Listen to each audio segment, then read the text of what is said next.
used to want me. Come on, let it go. Just let it be. Why don't you be? Halo Ananda sekalian, berjumpa lagi dalam pembelajaran pendidikan agama Katolik dan budi pekerti untuk SMP. Bagaimana kabar Ananda sekalian di rumah? Pem berharap semuanya Ananda dalam keadaan sehat dan tetap semangat mengikuti PJJ kita dari rumah. Nah, sebelum kita mendalami materi kita hari ini, terlebih dahulu kita ambil sikap hening sejenak, kita berdoa. Dalam nama Bapa dan Putra dan Roh Kudus, amin. Ya Allah, Bapa pencipta semua umat manusia dan alam semesta, Engkau menghendaki semua umat manusia bahagia dalam rumah-Mu. Sudilah Engkau membimbing semua putra-putrimu, meskipun dengan cara dan di tempat yang berbeda-beda. Bantulah kami untuk lebih memahami dan menghayati ajaran agama kami, dan menjadikannya sebagai pedoman hidup sehari-hari, agar dapat memperoleh keselamatan sekarang dan selama-lamanya. Demi Kristus Tuhan dan pengantara kami. Amin. Dalam nama Bapa dan Putra dan Roh Kudus. Amin. Setelah kita membuka pembelajaran kita dengan doa pembukaan, kita akan mendalami materi kita hari ini. Dan judul kita adalah Beragama sebagai tanggapan atas karya keselamatan Allah. Adapun kompetensi dasar kita 3.1 menggali informasi tentang faham Allah yang senantiasa berusaha menyelamatkan semua orang, bersumber dari ajaran gereja dan kitab suci. Dan indikator pencapaian hasil belajar yang pertama, setelah mengamati gambar tempat ibadah agama-agama yang ada di Indonesia, peserta didik dapat memahami bahwa hidup beragama merupakan salah satu jawaban atas panggilan karya keselamatan Allah. Yang kedua, setelah membaca kutipan ajaran gereja dan kutipan teks Injil Lukas 18 ayat 9 sampai dengan 14, peserta didik dapat memahami pandangan gereja tentang hidup beragama. Sejak dahulu kala hingga sekarang ini, di pelbagai bangsa terdapat suatu kesadaran tentang daya kekuatan yang gaib yang hadir pada perjalanan sejarah dan peristiwa hidup manusia. Bahkan kadang-kadang ada pengakuan terhadap kuasa ilahi yang tertinggi ataupun Bapa.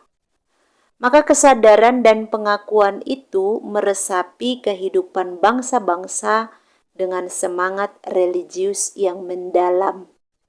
Demikian pula dengan nenek moyang kita sejak dahulu kala. Jauh sebelum agama-agama modern dikenal, sudah ada upaya untuk mengungkapkan kepercayaan akan Allah yang menyelamatkan.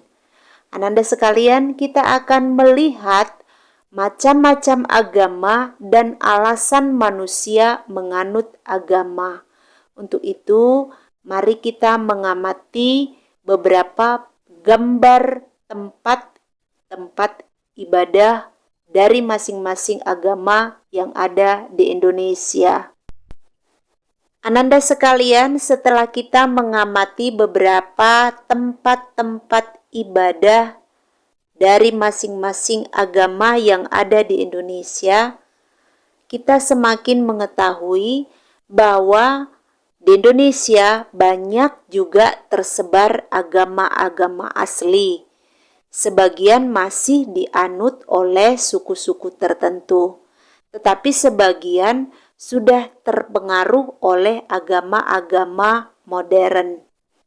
Agama-agama yang terdapat di seluruh dunia pada umumnya dengan berbagai cara berusaha menanggapi kegelisahan hati manusia yang terus-menerus bertanya tentang makna hidup yang terdalam.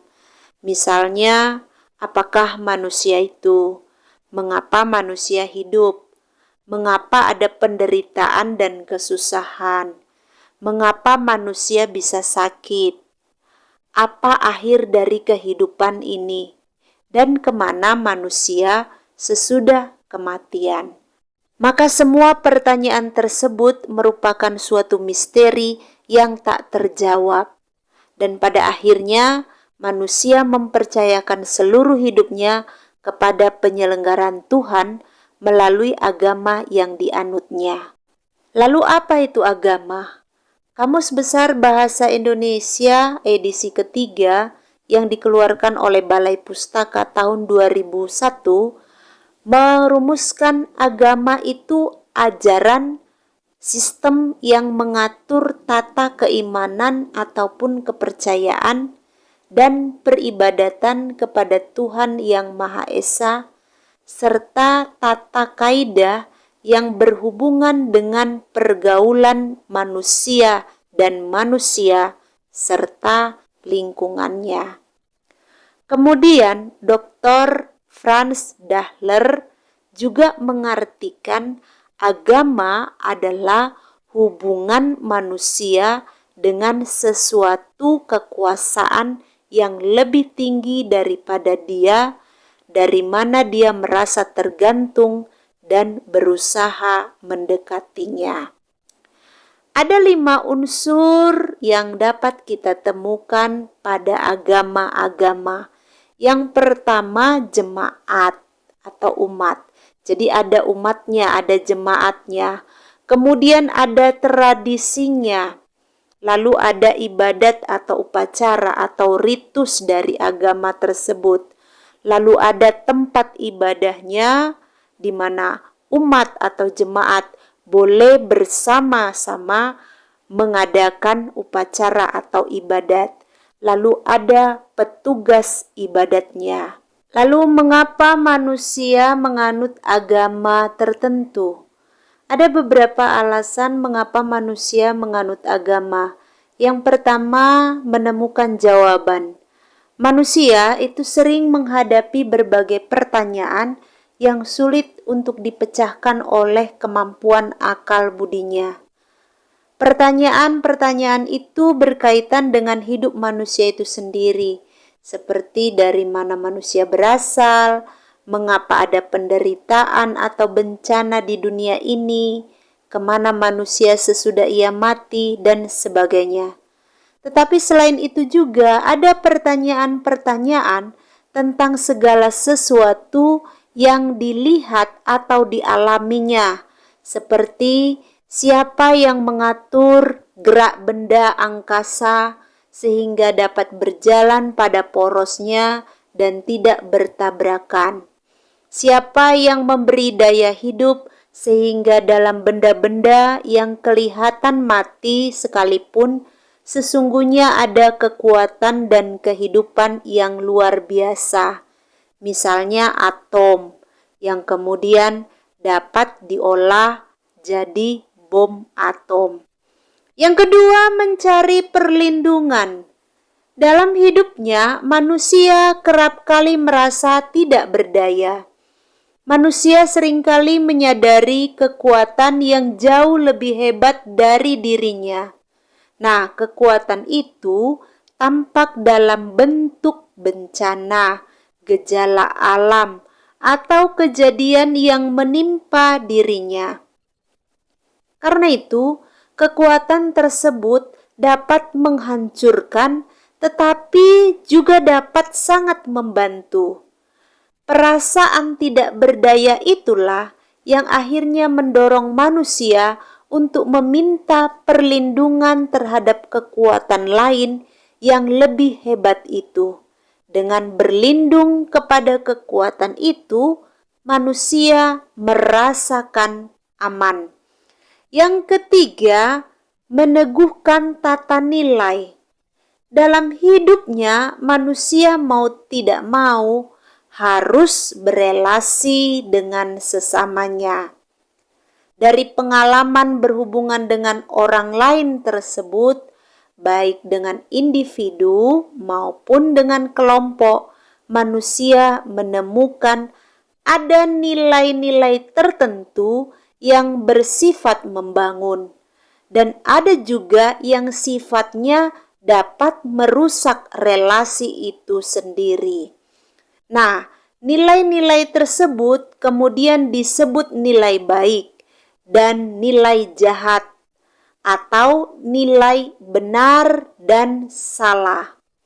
Dari pengalaman pula, akhirnya manusia menghayati bahwa yang baik dan yang benar itu harus dilakukan, sedangkan yang jahat dan yang salah harus dihindarkan. Maka melalui agama, segala nilai yang baik dan yang benar itu dihayati sebagai yang dikehendaki Allah. Sedangkan nilai yang jahat dan yang salah itu dianggap berlawanan dengan kehendak Allah. Maka manusia yang dianggap baik adalah mereka yang melakukan yang baik dan yang benar. Kemudian yang keempat, memuaskan kerinduan akan masa depan yang lebih baik. Dalam hidupnya, manusia seringkali menemukan adanya kekacauan, penderitaan, sakit, bencana, dan sebagainya. Lewat pengalaman-pengalaman tersebut akhirnya membuat manusia resah, bahkan sampai frustasi.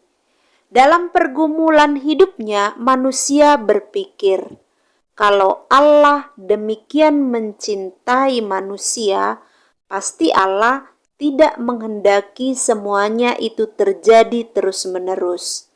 Kalau Allah mencintai manusia, tentulah ada situasi lain yang dijanjikannya, yakni situasi di mana manusia dapat hidup dengan damai, tentram, tanpa penderitaan, dan sebagainya.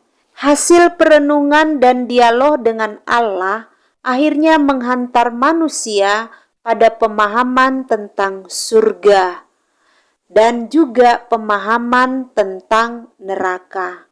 Nah, konsep tentang surga ini dijadikan harapan masa depan, sedangkan neraka dijadikan hal untuk dihindari. Ananda sekalian, setelah kita melihat macam-macam agama dan alasan mengapa seseorang itu menganut agama, kita akan melihat pandangan kitab suci untuk menemukan tentang ajaran penghayatan agama yang benar. Silakan Ananda di rumah buka kitab sucinya, Lukas 18 ayat 9 sampai dengan 14. Perumpamaan tentang orang Farisi dan pemungut cukai. Mem akan membacakan perikop ini untuk kita. Silahkan Ananda di rumah menyimak dengan seksama. Dan kepada beberapa orang yang menganggap dirinya benar dan memandang rendah semua orang lain, Yesus mengatakan perumpamaan ini. Ada dua orang pergi ke bait Allah untuk berdoa. Yang seorang adalah Farisi dan yang lain pemungut cukai. Orang Farisi itu berdiri dan berdoa dalam hatinya begini, "Ya Allah, aku mengucap syukur kepadamu karena aku tidak sama seperti semua orang lain, bukan perampok, bukan orang lalim, bukan pezina, dan bukan juga seperti pemungut cukai ini. Aku berpuasa 2 kali seminggu. Aku memberikan 1/10 dari segala penghasilanku." Tetapi pemungut cukai itu berdiri jauh-jauh, bahkan ia tidak berani menengadah ke langit, melainkan ia memukul diri dan berkata, "Ya Allah, kasihanilah aku orang berdosa ini." Aku berkata kepadamu, orang ini pulang ke rumahnya sebagai orang yang dibenarkan Allah, dan orang lain itu tidak. Sebab barang siapa meninggikan diri, ia akan direndahkan, dan barang siapa merendahkan diri, ia akan ditinggikan. Ananda sekalian, setelah kita membaca Lukas 18 ayat 9 sampai dengan 14, Yesus mengkritik orang-orang Farisi, para pemuka agama, dan juga ahli Taurat yang seringkali merasa hidup keagamaannya lebih baik dibandingkan orang lain. Mereka menyombongkan dirinya dan menganggap orang lain hidup agamanya lebih rendah. Nah, hidup beragama yang benar harus didasarkan pada keyakinan bahwa Allah telah mencintai manusia. Dialah sumber cinta, penyelenggara kehidupan, sehingga hidup beragama hendaknya mengarahkan pada hubungan yang semakin dekat dan mendalam dengan Allah. Kita harus benar-benar mendalami ajaran agama kita, sehingga kita tidak jatuh pada pemahaman yang dangkal dan setengah-setengah. Bahkan kita bisa jatuh kepada sikap fanatisme apabila kita kurang mendalami ajaran agama kita dengan benar. Kita juga harus bersikap kritis dalam menyikapi pandangan agama sendiri atau agama orang lain dengan mengutamakan kehendak Allah sebagai ukuran kebenaran, sehingga kita dapat bersikap rendah hati di hadapan Allah dan juga di hadapan sesama. Karena itu, hidup beragama yang benar akan menuntut kita untuk menjalankan ataupun menerapkan agama kita dalam hidup sehari-hari. Agama harus dipahami, dihayati, dan dilaksanakan. Ananda sekalian, setelah kita mendalami materi kita pada hari ini, ambillah sikap hening sejenak, kita renungkan kembali seluruh pembelajaran yang sudah kita lakukan. Hari ini kita sudah mendalami tentang hidup beragama yang benar, menuntut kita untuk menghayati dan melaksanakan agama kita dalam kehidupan kita sehari-hari. Apakah kita sudah menjalankan hidup agama kita dengan benar? Apakah ajaran agama kita menjadi penuntun hidup kita sehari-hari? Nah, sebagai tugas, silahkan Ananda buat doa dengan tema kerukunan hidup beragama. Dan untuk menutup pembelajaran kita pada hari ini, kita ambil sikap hening sejenak, kita berdoa. Dalam nama Bapa dan Putra dan Roh Kudus, amin. Allah Bapa yang kekal, Engkaulah asal dan tujuan hidup kami. Kami bersyukur atas segala rahmat yang telah Engkau limpahkan. Dampingilah hidup kami, agar tidak berpaling dari hadapan-Mu. Biarlah kami hanya berpasrah kepadamu dan menyandarkan hidup kami seutuhnya kepada kuasa kehendak-Mu. Sebab bagi kami, Engkaulah satu-satunya sumber keselamatan sejati. Hanya kepadamulah kami bersandar, sekarang dan sepanjang segala abad. Dengan perantaran Kristus Tuhan dan Juru Selamat kami. Amin. Dalam nama Bapa dan Putra dan Roh Kudus. Amin. Demikian pembelajaran kita pada hari ini. Kita bertemu dalam pembelajaran minggu depan. Selamat belajar. Shalom.